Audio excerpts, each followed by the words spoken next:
Hello नमस्कार guys आपन को जय श्री कृष्ण ब्लॉग रे स्वागत।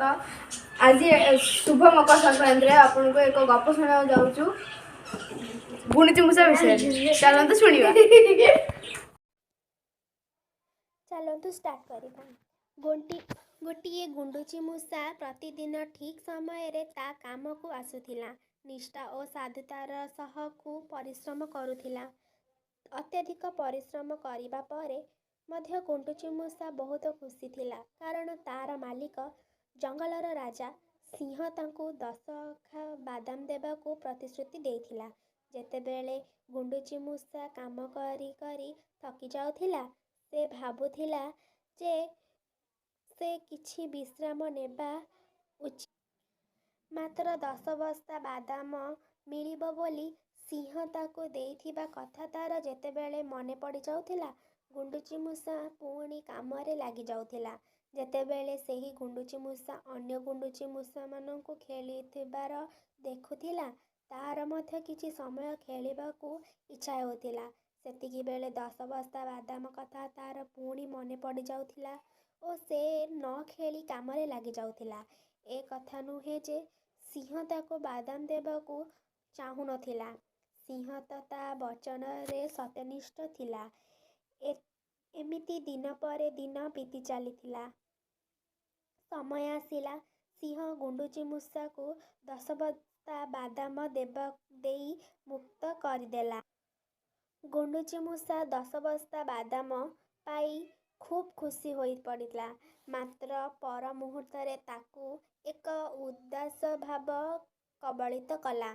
एते परिमाणर बादाम देखी से भाबिला ए बादाम एबे मोर कौनसी कामर नुह।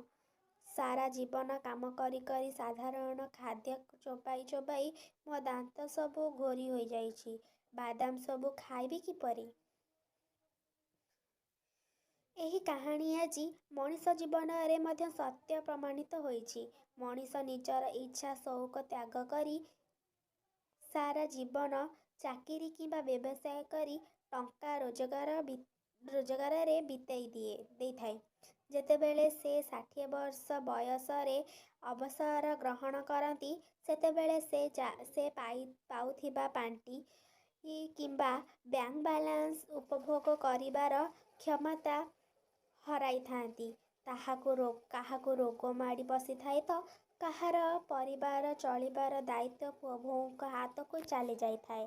एही नूतन पीढ़ीर संतान माने कौन अनुमान करिपारिबे जे ए जेउ मोटा अंकर पांटी तांक हाथ पाहांतारे अछि ताको जमा करिबा पई केते जे इच्छा को बलि दिया जाइछि, केते कष्ट स्वीकार करिबाकू पड़िछि, केते स्वप्न आधारे रही जाइछि।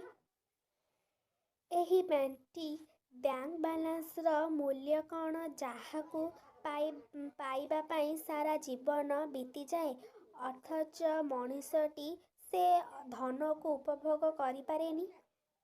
ए संसार रे ए पर्यंत एमिति धनी व्यक्ति जन्म होई नाहांती जिए कि बीती जाइथिबा समय को पुणी किनि पारिबो। एणु प्रतिटी मुहूर्त को निज इच्छा मुताबक जीवा उचित। व्यस्त रुह, मस्त रुह, सुस्थ रुह। जय जगन्नाथ। आई होप आपको ये वीडियो भल लगे। जदि भल लगे कमेंट करके बताइए। जदि एमती आहरी वीडियो देखा तो लाइक सब्सक्राइब कमेंट शेयर करके बताइए। Thank you.